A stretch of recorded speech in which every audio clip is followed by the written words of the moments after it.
Hi VC, Dale Gatesville 33 here to do the October 2022 edition of my Lost in the Collection series. So this is where I've been going back through the 500 plus albums that have been languishing on my shelves unlistened to for 5 years or more, revisiting 10 a month and reappraising them. So normally I have a theme each month, but this month I kind of went through the list and just picked 10 that piqued my interest and I fancied giving a listen to. So yeah, I've got my notes in front of me, so I'm looking down. I'm probably looking at my notes trying to remember what I thought of the albums, because over the month I'll have forgotten what I thought, such as my memory. So I'm going to show them in the order that I played them. So starting off is this album here, Alan Jones by Al Jones. So Al Jones the artist, Alan Ashworth Jones the title of the album. This is from 1969. This is an original mono on the Parlophone label. So being the mono, it's got a slightly different mix on some of the tracks, and yeah, so this is often badged as a sort of lost folk psych classic and can command quite a premium, but it's really a kind of singer-songwriter with folk singer-songwriter album, baroque pop folk album. Not much sight going on, to be honest, apart from on this one. I think the reason this one, the mono press, might go is I'll get to in a minute. So yeah, so it's a good album. It went up in my estimation, so it went from a 6 out of 10 album to an actual just 8 out of 10 album, so that was good. Yeah, Come Join My Orchestra was a sort of baroque pop folk song that I enjoyed, the second track, and yeah, the third track, Aya and Spottis Woad, sounds a bit like a kind of acoustic Led Zeppelin, and the final track is the one that I think gives this album its sort of rarity and collectability. Sarah in the Isle of Wight, because it starts off sort of an acoustic-y folky song, but it's got some fuzzed out guitar kind of in it, and that fuzzed out guitar allegedly is Jimi Hendrix playing the fuzzed out guitar on it. So I think that's I don't know whether that's true or just legend, but yeah. But that's enjoyable, and then nice instrumental River Bend on side 2, and yeah, a nice kind of baroque folk pop song, Railway Lines. So yeah, good to go back to this album, and yeah, very interesting. Okay, next up, also from 1969, is this album, Moondog. So this is probably the most sort of famous Moondog album. This is an original 69 CBS UK press on the Orange CBS label. I always find the Orange CBS label is one of the most crackly records you find, and this is the same here. This is a little bit crackly, which obviously with the delicate nature of this is a sort of neoclassical with a bit of other stuff. It's a bit weird, a bit wacky, but an enjoyable album. What have I said? Yeah, sort of neoclassical with a twist, but yeah, enjoyable. Sort of mainly, I think side 2 is much stronger than side 1, and side 2 is very interesting. A bit more of a jazzy feel as well coming in. But yeah, nice to go back to that album, Moondog. I won't go into the history of Moondog, but that's my only Moondog album. Okay, change of gear now, and 1988, Sugar Cubes. So we're sort of indie, and Sugar Cubes probably most famous for featuring Bjork, and before Bjork went solo. And you can certainly, I mean, Bjork takes the vocals, and it's pure Bjork on the ones that she does take the lead vocals on. So yeah, it opens up really strongly. The first 2 songs, Traitor and Motor Crash, are really good, aggressive, kind of edgy indie songs. Birthday is, yeah, it's got that wacky Bjork kind of freak out on it with her vocals, and it's probably the most famous sort of song. It was a single from this that I remember, and the song that I was familiar with before I got the album. Yeah, it kind of tails off a little bit, I think, on side A, and then side B is good. This is a sort of a bit of a beat up copy I got from a boot sale a few years ago. I would pick up a better copy if I saw one, but nice to have, and yeah, enjoyable indie album. Okay, let's get a few more. Okay, now we're back to 1972 and we're off to Brazil, and this is, I don't know what he, Arthur Verocai, I'll say, I might have butchered that. Self-titled album from 1972. This is pure Brazilian MPB, folk, soul, light psych pop. Absolutely fantastic. Don't know why I've taken 5 years plus to go back to this. This is was really enjoyable, and probably my favourite of the 10 that I revisited this year. It's yeah, the vocals are split between, so Arthur Verocai is a kind of vocalist and an arranger, and there's also some vocals are shared by Luis Carlos, who I think had a sort of career, I don't think, but couldn't find out that much about him. But yeah, love his vocals as well. And yeah, it's just got some lovely, as I said, folk, soul, pop songs. Really beautiful, really enjoyable. You know, it's got a bit of everything going on, some Fender Rhodes, some brass, little bit of squonky brass even on the final track, but goes well with the music and the song. And yeah, really enjoyable. My only criticism of it was too short, 29 minutes, I think, or 30 minutes, something like that. Unfortunately, could done with it being a bit longer. This is a Mr. Bongo reissue. I think it's been reissued several times by Mr. Bongo, so should be fairly easily available. Really good album.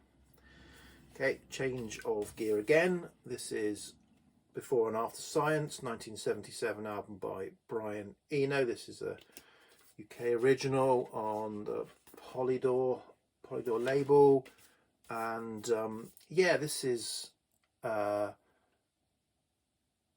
good album. This is my only Eno album, the vocal Eno album. All my other stuff I've got is ambient instrumental stuff, and I must admit I prefer his ambient instrumental stuff, but this was enjoyable. Side A is sort of edgier art rock with more vocal tracks on it, and side B is more of that ambient sound, moodier, darker, and I probably preferred side B.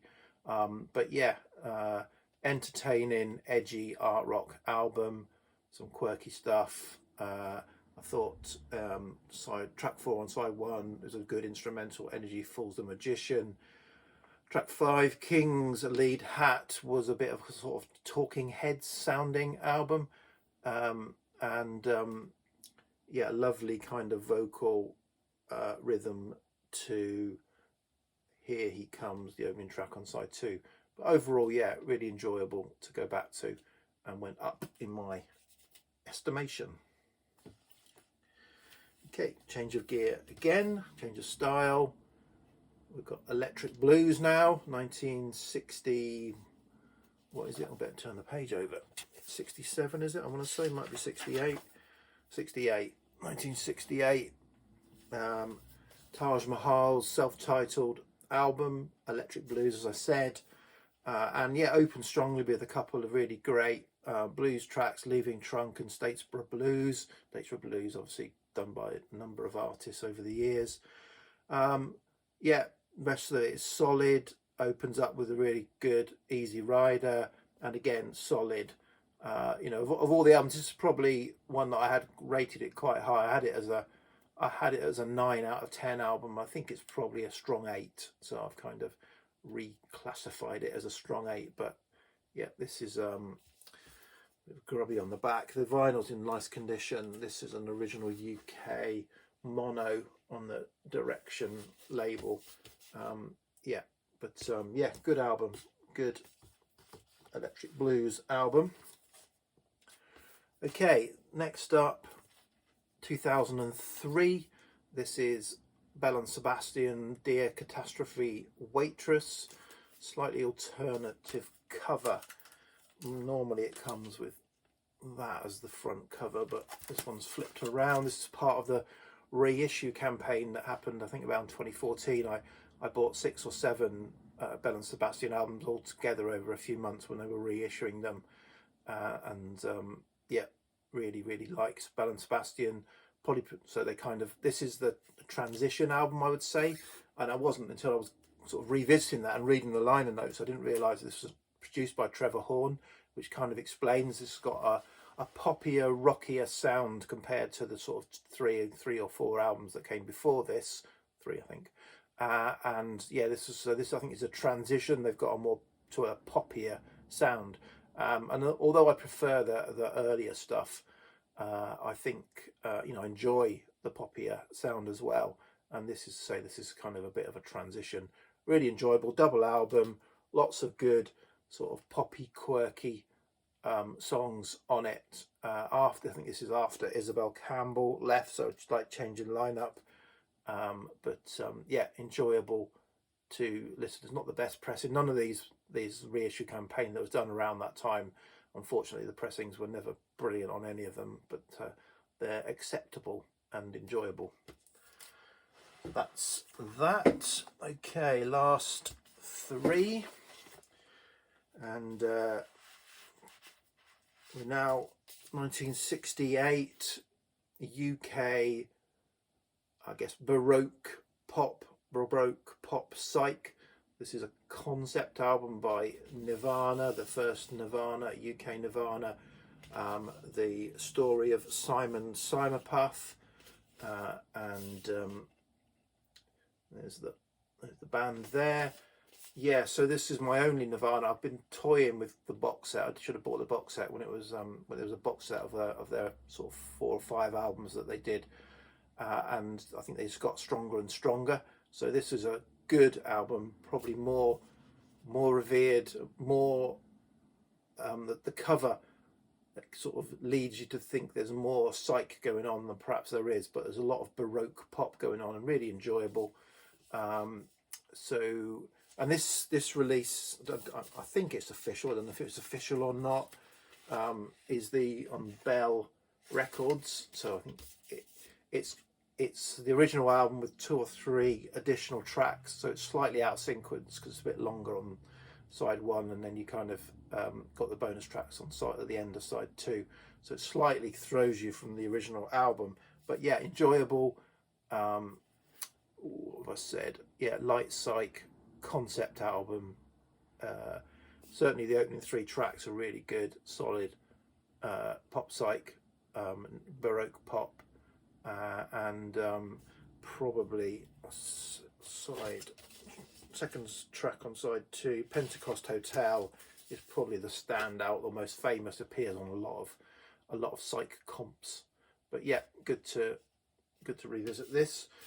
I've got 9 album frames in a cube of 9 on my wall there, and I've had colourful psych albums on there for 4 years now. So this has been on the wall for 4 years, along with other multicoloured psych albums. So I've just swapped them over after 3 or 4 years and put soundtracks up there now. So gave me an excuse to play this. The records haven't been on there with it. I could have played it, but the covers have been on the wall. Okay, moving into the 90s, but still sort of staying with psych. This is Kula Shaker and K, so their album from 1996. So yeah, an album that the critics love to slag off, and the band that the critics love to slag off. Never quite understood why. I always enjoyed this. 1996. This was a great album, played a lot in the car on CD. I got it on CD. This is a music on vinyl reissue that I got 6 or 7 years ago. And yeah, they're so much maligned, I think probably because the lead singer, Crispin Mills, Hayley Mills' his son, and so it was like, he was I guess nepotism or whatever, although she's an actress, not a singer. You know, public school boy toffs, you know, playing at being musicians. But I think, you know, they've and then there was a lot. There was a lot of Indian Eastern sitar. Basically, they threw the kitchen sink in terms of neo psych into this, and again, it just didn't land with the critics. I enjoyed it, and I still enjoy it. Most of the tracks, there's only one or two sort of that you go, it's a little bit over the top. But yeah, it's a really enjoyable album. I enjoyed going back to it, and I think, you know, they stayed true to their. So, you know, that here we are. They've just produced an album this year. I did have to give it a listen. I wasn't that keen on it, to be honest, but they're still doing the same stuff 20 odd years later. So they must have meant it at the time. But yeah, Kula Shaker K album. And then finally, another one that was been on the wall for over there is this album, July. This is a Record Store Day release from a few years ago. Mono on the coloured label. They've did a few UK psych albums on Record Store Day. This is really great pop psych, UK pop psych 1968. And it went up in my estimation from a 7 to an 8, just solid 8. But I did think it's, you know, it's really, really trippy. It's got all of the tropes, all of the kind of ticks, all the UK psych boxes, and it was sort of came out in middle of 68. I do still feel a little bit like they were doing it a little bit by numbers, perhaps throwing in all of the tricks of a UK psych album, but I must say I may be doing them a disservice there. But enjoyable. They do a good job of it all the same. You know, the opening tracks, My Clown and Dandelion Seeds. Dandelion Seeds, again, is another one of the songs that appears on a lot of psych comps. But yeah, Move On Street Flower is a sort of slower, baroqueier pop song, and Friendly Man is great pop. Yeah, it's a solid, enjoyable album with a great cover. Okay, that's it. I've kind of waffled through the 10 records. It's getting dark, so I better stop there. Okay, cheers, VC, bye.